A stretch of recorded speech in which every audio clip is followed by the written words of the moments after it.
సరే ఇప్పుడు మీరు చాలా మందిని చూస్తుంటారు. డిప్రెషన్ వాళ్ళని కానివ్వండి, మానసిక సమస్యలతో బాధపడుతున్న వారిని కానివ్వండి, ఎంతో మందిని ట్రీట్మెంట్ చేస్తుంటారు. అసలు డిప్రెషన్ అంటే ఏంటి? దాంట్లో ఎన్ని రకాలు? హ్మ్.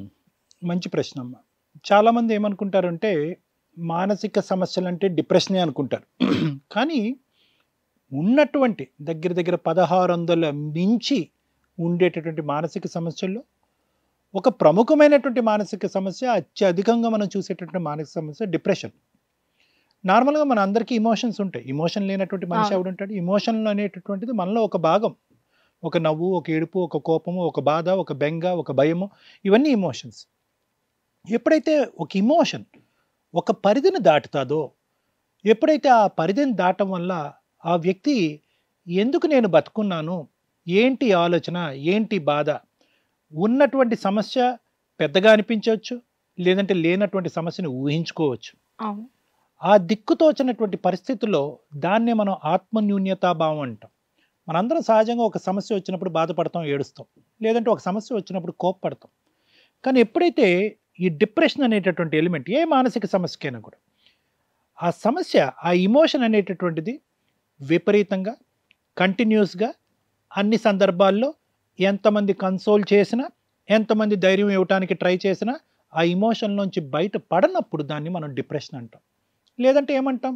అరే బాధపడుతున్నాడు అని అంటాం. ఏడుస్తున్నాడు అంటాం. అంటే ప్రతి మనిషిలో కూడా తేరుకునేటటువంటి కెపాసిటీ ఉంటదమ్మా. తట్టుకునేటటువంటి కెపాసిటీ ఉంటది. దాన్నే మనం కోపింగ్ స్కిల్ అంటా ఉంటాం. ఏ సార్ అందరికీ డిప్రెషన్ రాదు, ఏడ్చే వాళ్ళందరూ డిప్రెస్డ్ అంటే కాదు. ఎప్పుడైతే కనుక మనందరికీ డిప్రెషన్ రావటానికి అవకాశం ఉంటుంది, అలాగే డిప్రెషన్ నుంచి తేరుకోవటానికి కూడా మనకి ఒక విధమైనటువంటి ఒక స్ట్రెంగ్త్ ఉంటుంది, ఒక బలం ఉంటుంది. ఎప్పుడైతే కనుక మనకు ఆ స్ట్రెంగ్త్ ఉండదో, లేదంటే ఆ స్ట్రెంగ్త్ వాడి వాడి అది కాస్త ఎండిపోతుందో, వాడిపోతుందో, అప్పుడు డిప్రెషన్ అనేది బయటకు వస్తుంది. మరి బాధపడేటటువంటి వాళ్ళందరూ కూడా డిప్రెషన్‌తో ఉండేటటువంటి వాళ్ళా? మరి ఎప్పుడు బాధపడితే కనుక, ఏ స్థాయి వరకు బాధపడితే కనుక దాన్ని డిప్రెషన్ అనేటటువంటి పదం వాడతారు అనేటువంటిది కీలకమైనటువంటి అంశం. ఎవరైతే కనుక కంటిన్యూస్‌గా ఇదే బాధలో, ఒక పరిష్కారం ఉన్నా కూడా లేనట్టు భావిస్తూ, అదే బాధలో అలా లీనమైపోతూ, ఏడుస్తూ, ఏ పని చేయకుండా అన్ని పనులు గింతే వదిలేసి మా లైఫ్ ఇక్కడికి ఇక్కడి ఇక్కడితో వరకే అని. అయిపోయిందన్నట్టుగా, ఆ మెమరీ అనేటటువంటిది అక్కడ అయిపోయినటువంటి విధంగా, దేని మీద ఫోకస్ చేయలేక, అన్ని ఇంట్రెస్ట్‌లు, అన్ని తెలివితేటలు ఉంటాయి. చాలామంది అనుకుంటారు, తెలివైనటువంటి వాడండి మా వాడు, చాలా తెలివైనటువంటిదండి మా అమ్మాయి, వీళ్ళకి డిప్రెషన్ ఏంటండి డాక్టర్ గారు అలా అంటారు అంటే కనుక, తెలివితేటలు, చదువు అనేటటువంటి అంశాలకి ముడిపడినటువంటి ఒక మానసికపరమైనటువంటి సమస్య డిప్రెషన్. ఎప్పుడైతే కనుక ఈ డిప్రెషన్ అన్ని సందర్భాల్లో, అన్ని పరిస్థితుల్లో ఒక సొల్యూషన్ కనిపించినా కూడా అదే ఆత్మన్యూన్యత భావంతో వాళ్ళు నలిగిపోతారో, అప్పుడు దాన్ని డిప్రెషన్, అదొక డిజీజ్, దానికి ఒక పరిష్కారం వెతుక్కోవాల్సినటువంటి పరిస్థితి వస్తుందమ్మా. సరే ఇప్పుడు ఇలాంటి డిప్రెషన్‌తో బాధపడుతున్నటువంటి ఒక కాలర్ మీతో మాట్లాడడానికి రెడీగా ఉన్నారు. ఇప్పుడు వారితో ఉన్నారు. మాట్లాడదాం. అవును ఇప్పుడు సార్, రెడీ. ఇప్పుడు ఓకే. ఉన్నారు. హలో. హలో, నమస్తే అండి. నమస్తే. మీ పేరండి? అక్షర, ఎక్కడి నుంచి మాట్లాడుతున్నారు? హైదరాబాద్. ఓకేనండి. సార్ ఉన్నారు, ఒకసారి మాట్లాడండి. సరే. అక్షర గారు నమస్తే అమ్మా. అక్షర నమస్తే అమ్మా, వినిపిస్తుందమ్మా నా మాట? వినిపిస్తుందండి. నమస్తే అండి. అమ్మా, ఇప్పుడు నీ నెంబరు మాకు ఇచ్చారు, మేము మీకు కాల్ చేయడం జరిగింది. ఆ? సరే అండి. చాలా మంది నెంబర్స్ వచ్చినాయి, కానీ ఏంటంటే మిమ్మల్ని ప్రత్యేకంగా సెలెక్ట్ చేసుకోవడానికి కారణం ఏంటంటే మీ సమస్య చాలా విపరీతంగా ఉంది. ఏ క్షణమైనా కూడా మిమ్మల్ని మీరు ఏదన్నా అనేటటువంటి విధంగా పంపించారు. కాబట్టి అందుగురించే ప్రయారిటీగా మీ నెంబర్ సెలెక్ట్ చేసుకోవడం జరిగింది. ఏంటి సమస్య అమ్మా? అక్షర చెప్పు తల్లి. సార్, నా ప్రాబ్లం ఏంటంటే, చెప్పండి. సార్ నా ప్రాబ్లం చెప్పుకోవాలంటే బాధగా ఉంది సార్. చెప్పినన్నా పర్లేదు, చెప్పమ్మా. ఏంటి సమస్య ఏంటో చెప్పమ్మా. సార్ అంటే ఎట్లా చెప్పాలో అర్థం కావట్లేదు సార్. పర్లేదమ్మా, ఏదైనా చెప్పు. నీ మనసులో నీ పెదాల దగ్గర నుంచి ఏ మొదటి మాట వచ్చినా మొదలుపెట్టు. అక్కడి నుంచి నేను అడిగేటటువంటి ప్రశ్నలకి జవాబు చెప్ది. కానీ అంటే నా లైఫ్ లో ఇప్పటి వరకు ఒకటి కూడా మంచి ఏం జరగలేదు సార్. ఏదైనా మంచి జరిగిందంటే అది ఈ రోజు మీతో మాట్లాడడమే సార్. అమ్మా చెప్పండి అమ్మా, ఏంటమ్మా అంత కష్టమే వచ్చింది? నీ వయసు ఎంతమ్మా అక్షర? నా వయసు 28 అండి. 28 years. చదువుకుంటున్నావా, జాబ్ చేస్తున్నావమ్మా? చదువు అయిపోయింది, జాబ్ చేస్తున్నాను. జాబ్ ట్రయల్స్ లో ఉన్నారు. సక్సెస్ అవుతున్నాయమ్మా ట్రయల్స్? అవ్వట్లేదా? అవ్వట్లేదు. అవ్వట్లేదు. ఇంటి ఆర్థిక పరిస్థితి ఏంటమ్మా ఫ్యామిలీ? ఫ్యామిలీ అంటే మాది ఒక జాయింట్ ఫ్యామిలీ.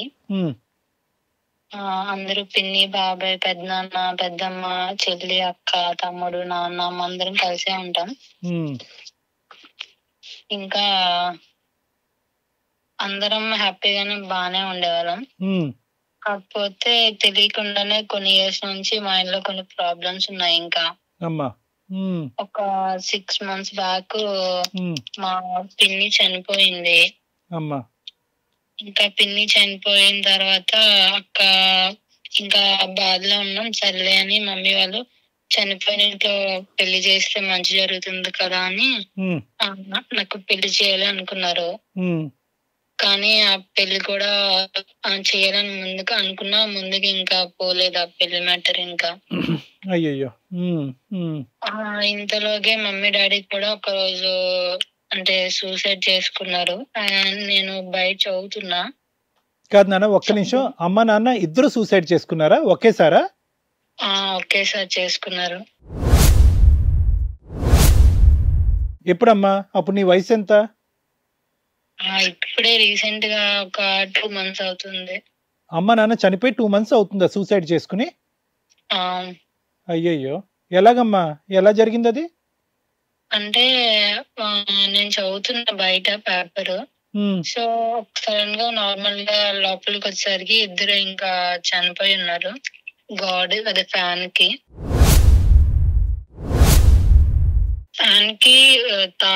తాడేసేసుకొని ఇంకా చనిపోయి ఉన్నారు.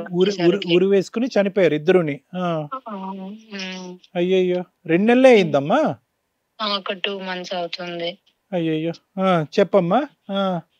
ఇంకా నేను ఇట్లానే మా ఫ్యామిలీలో చాలా మంది అంటే పిన్ని, బాబాయ్ ఇట్లా ఒకరి పోతే ఒకరు అట్లా చనిపోతూనే ఉన్నారు. ఇంకా మమ్మీ, డాడీ, పెద్దమ్మ ఇంకా అందరూ.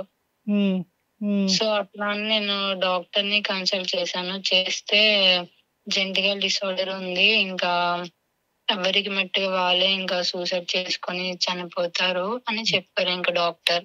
అంటే వీళ్ళందరూ అంటే నీకు 28 years కదమ్మా, ఎంత జాగ్రత్తగా ఆలోచించి చెప్పాలి అక్షర. ఒక్క మాట నేను అడుగుతున్నాను, ఇవన్నీ బ్యాక్ టు బ్యాక్ జరిగినాయా? అంటే ఒక 1 year 2 years 3 years గ్యాప్ లో జరిగినాయా, లేదంటే వెంటనే అంటే ఒకదాని తర్వాత వెంటనే జరిగినాయా ఈ సూసైడ్లు? లేదు, యాక్చువల్ గా 1 year కి 2 years కి అట్లా ఒక 8 months కి అట్లా జరిగేది. ఓకే తల్లి. రీసెంట్ గా 6 months బ్యాక్ పిన్ని చనిపోయింది. అక్కడికి ఒక 4 months పోయాక మమ్మీ డాడీ ఇంకా అంటే గ్యాప్ పైన ఇంకా ఒకటి పోతే ఒకటి అంటే సర్లే ఒకళ్ళు ఇదయ్యారు, ఒకటి అంటే మర్చిపోయాము అనుకునే లోప వాళ్ళు ఇంకా కొత్త ప్రాబ్లం స్టార్ట్ అయ్యేది. ఇంకా నీకు బ్రదర్స్ అండ్ సిస్టర్స్ ఉన్నారమ్మా? నాకు ఒక బ్రదర్ ఉన్నారు. నీకంటే చిన్నోడమ్మా? నాకంటే చిన్న తమ్ముడు. మరి ఇప్పుడు నీకు సపోర్ట్ ఎవరమ్మా అక్షర? నాకు సపోర్ట్ ఎవరు లేరు ప్రెసెంట్, అందుకేగా మీకు కాల్ చేశాను. ఏంటమ్మా అంటే పరిస్థితి ఏంటి? అంటే ఎవరు పెద్దవాళ్ళు ఎవరు లేరా? అంటే పెద్దవాళ్ళు ఎవరు లేరు, ఇట్లానే ఒకళ్ళు పోతే ఒకళ్ళు మొత్తం ఫ్యామిలీ మొత్తం సూసైడ్ చేసుకున్నారు. ఏ డాక్టర్ దగ్గరికి వెళ్ళమ్మా? ఏ డాక్టర్ దగ్గరికి వెళ్ళి క్లారిఫై చేసుకున్నావు నువ్వు? అంటే ఇలా ఒకరి తర్వాత ఒకరు చనిపోతున్నారు సూసైడ్ చేసుకుని అనేటటువంటి మాట. అంటే ఇంతకు ముందు డెత్స్ అన్ని కూడా సూసైడ్ అమ్మా, లేదంటే ఏమైనా యాక్సిడెంటల్ డెత్స్ అవి? అంటే అన్ని సూసైడ్. అంటే వాళ్ళకి వాళ్ళు తెలియకుండా చేసుకున్నారా తెలిసి చేసుకున్నారా నాకు తెలీదు. బట్ సడన్ గా బానే ఉండేవారు, కానీ ఒక్కొక్క రోజు సడన్ గా మేడం చనిపోవడం, చాక్ తో కట్ చేసుకోవడం, ఊరేసుకోవడం, డ్రైవింగ్ కావాలనే కార్ తో అట్లా ఒక్కొక్కరు ఒక్కో రీజన్. ఇంకా హిట్ టీవీ యాప్, ఇందులో short news, live news, entertainment shows, movies, digital magazines తో పాటు మీ జిల్లా వార్తలను కూడా ఫ్రీగా చూడొచ్చు. ఇంకెందుకు ఆలస్యం, వెంటనే హిట్ టీవీ యాప్ ని డౌన్లోడ్ చేసుకుని ఫ్రీగా ఎంటర్టైన్మెంట్ పొందండి. Hit TV app. Hit TV app. Please download hit TV app. Hit TV app ని ఫ్రీగా డౌన్లోడ్ చేసుకుని ఎంజాయ్ చేయండి. మీకు నచ్చిన ఎంటర్టైన్మెంట్ కోసం హిట్ టీవీ యాప్ ని ఫ్రీగా డౌన్లోడ్ చేసుకుని ఎంజాయ్ చేయండి. హిట్ టీవీ యాప్ ని డౌన్లోడ్ చేసుకుని ఆస్వాదించండి, ఆశీర్వదించండి. ఇంతమంది సెలబ్రిటీలు హిట్ టీవీ యాప్ ని డౌన్లోడ్ చేసుకోండి అని చెప్తున్నారంటే ఎంత మంచి యాప్. ఆలోచించండి. అమెరికా అమెరికా అమెరికా అమెరికాలో చదవాలనుకునే వాళ్ళకి విశ్వసనీయమైన పేరు మన శౌర్య కన్సల్టెన్సీ. UK లో 1 year masters, UK లో 1 year masters, 2 years work permit up to 5 years visa. Contact Saurya Consultancy. Contact 89851 89851.